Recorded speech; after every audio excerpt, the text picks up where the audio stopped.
بسم اللہ الرحمن الرحیم۔ اعوذ باللہ من الشیطان الرجیم، بسم اللہ الرحمن الرحیم۔ عزیز طلباء کرام، السلام علیکم ورحمۃ اللہ وبرکاتہ۔ امید ہے آپ سب خیر و عافیت سے ہوں گے۔ جواہر البلاغہ حصہ اول سبق نمبر 119۔ جیسا کہ آپ عزیزان جانتے ہیں، باب تاسع ایجاز، اتناب اور مساوات کے بارے میں ہے۔ بحث دوم اتناب اور اتناب کی اقسام سے متعلق ہے۔ کلام میں اتناب کتنی صورتوں میں آتا ہے، کتنی قسموں پر آتا ہے، اس بارے میں بحث کا آغاز ہو چکا تھا۔ 4 صورتیں بیان کی گئی تھیں اور آج 5ویں صورت بیان کریں گے۔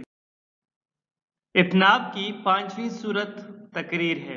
جیسا کہ آپ جانتے ہیں، اتناب یعنی کم مطالب کو زیادہ الفاظ کے ذریعے سے مخاطب تک پہنچانا کسی غرض بلاغی کے تحت۔ تقریر یعنی ایک لفظ یا جملے کو ایک یا کئی بار تکرار کرنا۔ ایک لفظ، 2 الفاظ یا مثلا ایک جملے کو کئی بار کلام میں تکرار کرنا، ایک بار یا کئی بار، تو یہ ہوتا ہے تقریر۔ اب تقریر کیا کیوں جاتا ہے؟ تو فرماتے ہیں کہ بعض اغراض بلاغی کے بنا پر کلام میں ایک لفظ یا ایک جملے کو کئی بار تکرار کیا جاتا ہے۔ ایک لفظ یا مثلا 2 الفاظ یا ایک جملے یا کئی جملات کو کلام میں بار بار تکرار کیا جاتا ہے۔ اب ایسا کیوں ہوتا ہے؟ بعض اغراض بلاغی کے تحت، مثلا تاکید یا مثلا کلام کے درمیان میں فاصلہ زیادہ ہونے کی وجہ سے۔ آپ کو یہ بات کرنا چاہتے ہیں، درمیان میں آپ نے چند اور باتیں بھی بیان کر دی، اب جو آپ بات بیان کرنا چاہتے ہیں اس کے چند متعلقات رہتے ہیں، تو آپ دوبارہ وہ بات کر لیتے ہیں، دوبارہ اس فعل کو لے کر آتے ہیں اور وہ متعلقات بھی پھر ساتھ لے کر آتے ہیں۔ اس طرح قصد الاستیعاب، قصد الاستیعاب کا مطلب یہ ہے کہ بات کا جامع ہونا۔ آپ چاہتے ہیں کہ اچھی طریقے سے مخاطب سمجھ جائے اور جامع و مانع انداز میں بات اس تک پہنچ جائے۔ امر مطلوب کے انجام دینے کی ترغیب دلانے کے لیے، مخاطب کو نصیحت قبول کرنے کی ترغیب دلانے کے لیے۔ اسی طرح تردید کا یہاں پر جو مطلب ہے وہ یہ ہے کہ ایک لفظ کے کئی متعلقات لے کر آنا۔ آپ کلام میں ایک لفظ کو تکرار کرتے ہیں، کیوں تکرار کرتے ہیں؟ اس وجہ سے تکرار کرتے ہیں کہ آپ اس لفظ کے کئی متعلقات لے کر آتے ہیں، اور جب بھی آپ اس لفظ سے متعلق کوئی چیز لے کر آتے ہیں تو اس سے پہلے وہ لفظ لگاتے ہیں۔ اسی طرح 7واں جو غرض بلاغی ہے کہ جس کی بنا پر کلام کو تکرار کیا جاتا ہے، کسی لفظ کو، یعنی کلام میں کسی لفظ یا کسی جملے کو تکرار کیا جاتا ہے، وہ ہے تلزز۔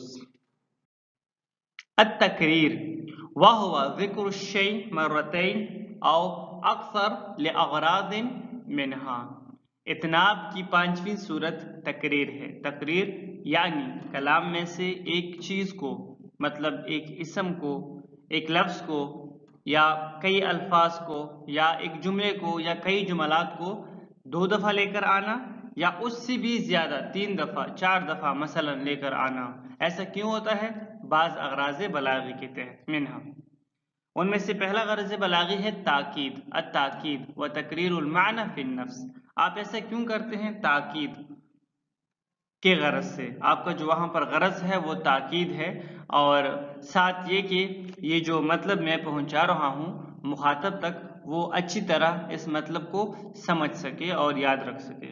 کا قولہ تعالی، جس طرح کہ خداوند تبارک و تعالی کا فرمانا ہے، کلا سوف تعلمون ثم کلا سوف تعلمون، سورۃ التکاثر آیت نمبر 3 اور 4۔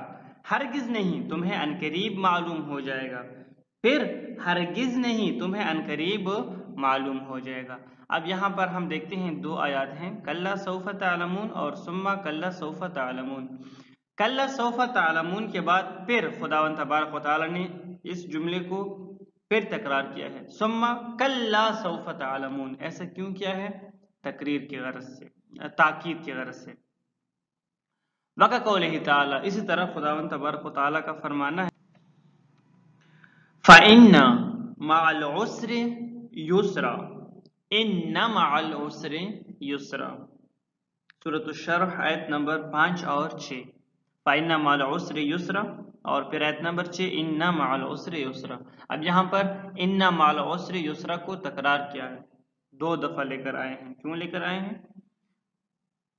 تاکید کی غرض سے، تاکہ اور ساتھ یہ کہ یہ جو مطلب ہے یہ اچھی طرح ہم سمجھ سکیں. البتہ مشکل کے ساتھ آسانی ہے، یعنی آپ یاد رکھو کہ فقط مشکل کے ساتھ ہی آسانی ہے. آپ پہلے مشکلات کو برداشت کرو گے، اس کے بعد پھر آسانی آئے گی. یقیناً مشکل کے ساتھ آسانی ہے، 2 دفعہ تکرار کیا گیا ہے. فَإِنَّ مَعَ الْعُسْرِ يُسْرًا، البتہ مشکل کے ساتھ آسانی ہے. اور پھر إِنَّ مَعَ الْعُسْرِ يُسْرًا، یقیناً مشکل کے ساتھ آسانی ہے. وَقَقَوْلِهِ تعالی، ایک اور مثال لے کر آئے ہیں، قرآن مجید کی آیت ہے أَوْلَى لَكَ فَأَوْلَى ثُمَّ أَوْلَى لَكَ فَأَوْلَى. یہاں پر بھی ایک جملے کو مکمل تکرار کیا گیا ہے. أَوْلَى لَكَ فَأَوْلَى ثُمَّ أَوْلَى لَكَ فَأَوْلَى، القیامہ آیت نمبر 34 اور 35. تیرے لیے تباہی پر تباہی ہے، پھر تیرے لیے تباہی پر تباہی ہے. تو ثم اولا لک فاولا، دوبارہ جملے کو تکرار کیا گیا ہے تاکید کے غرض سے. طول الفصل لئلا مبتورا لیس له تلاوہ. کبھی کبھار کلام میں اس وجہ سے بھی تکرار کیا جاتا ہے، ایک لفظ کو یا ایک جملے کو تکرار کیا جاتا ہے کہ آپ نے ایک بات کی ہے لیکن اس کے درمیان اور کافی سارے باتیں کی ہے، یا مثلا کچھ چیزیں بیان کی ہیں اور اس کے بعد پھر آپ اسی بات سے متعلق، اسی فعل سے متعلق، مثلا آپ پہلے ایک فعل لے کر آئے ہیں، پھر اسی فعل کا کوئی متعلق ہے جو بالکل کلام میں آپ اینڈ پر لانا چاہتے ہیں، آخر پر لانا چاہتے ہیں، تو دوبارہ آپ پھر اس متعلق کے ساتھ اس فعل کو بھی لے کر آتے ہیں تاکہ جو بات ہے وہ ادھوری نہ رہ جائے، وہ ایسا نہ ہو کہ غیر مناسب لگے. جس طرح کہ خداوند تبارک و تعالیٰ کا فرمانا ہے حکایتاً عن یوسف یا ابت انی رأیت 11 کوکبا والشمس والقمر رأیتهم لی ساجدین، سورۃ اليوسف آیت نمبر 4. اذ قال یوسف لأبیہ یا ابت انی رأیت 11 کوکبا والشمس والقمر رأیتهم لی ساجدین. اب یہاں پر پہلے آیت کے آغاز میں لے کر آئے انی رأیتو، اب آیت کے اختتام میں پھر لے کر آئے ہیں رأیتهم لی ساجدین. اگر والشمس والقمر لی ساجدین ہوتا پھر بھی درست ہوتا، لیکن فصیح و بلیغ نہ ہوتا. یہ اتنا سارا جو فاصلہ ہے اس کے بعد دوبارہ رأیتہم کو لے کر آئے ہیں کیونکہ لی ساجدین اسی سے متعلق ہے. جب یوسف نے اپنے باپ سے کہا اے بابا، میں نے خواب میں 11 ستاروں کو دیکھا ہے اور سورج اور چاند کو میں نے دیکھا کہ وہ مجھے سجدہ کر رہے تھے. فقرر رأیت لطول الفصل، دوبارہ کیوں رأیتو کو لے کر آئے؟ کیونکہ ایک طولانی فاصلہ جو ہے اس رأیتو میں اور لی ساجدین میں ہے. ومن هذا قول شاعر کا ایک شعر لے کر آتے ہیں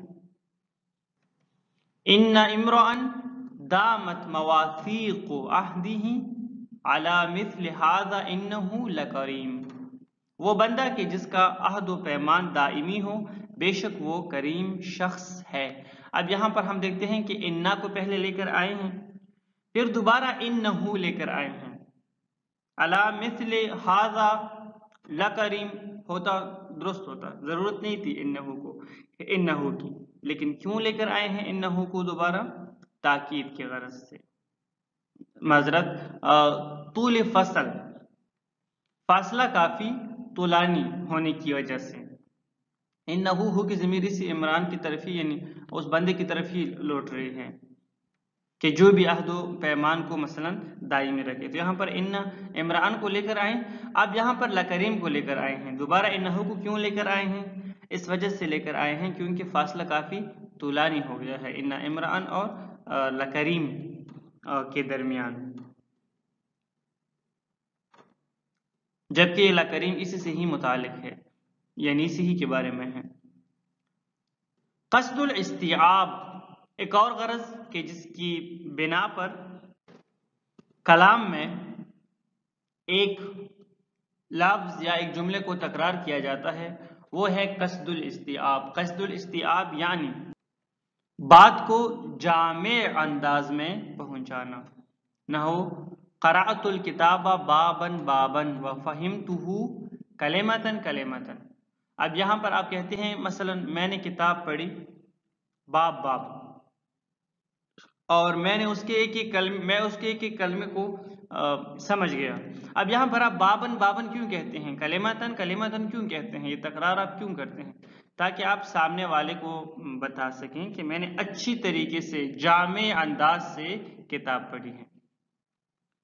میں نے ایسا نہیں کیا ہے کہ فقط ایک طائرانہ نظر کیا ہے اس کتاب کے اوپر، نہیں، بلکہ میں نے ہر چیز جو اس کتاب میں ہے ایک ایک لفظ کو میں نے پڑھا، اس کے اوپر غور کیا اور اس کو میں سمجھ چکا ہوں. زیادت الترغیب فی امر مطلوب. کبھی کبھار کلام میں ایک لفظ کو یا ایک جملے کو اس لیے بھی تکرار کیا جاتا ہے کہ متکلم مخاطب کو رغبت دلائے، اس کو شوق دلائے کہ یہ جو مثلا فعل ہے، یہ جو کام ہے، یہ میرا مطلوب ہے، میں چاہتا ہوں کہ یہ انجام پائے، اور اس کی انجام دہی کے لیے مخاطب کو شوق دلائے.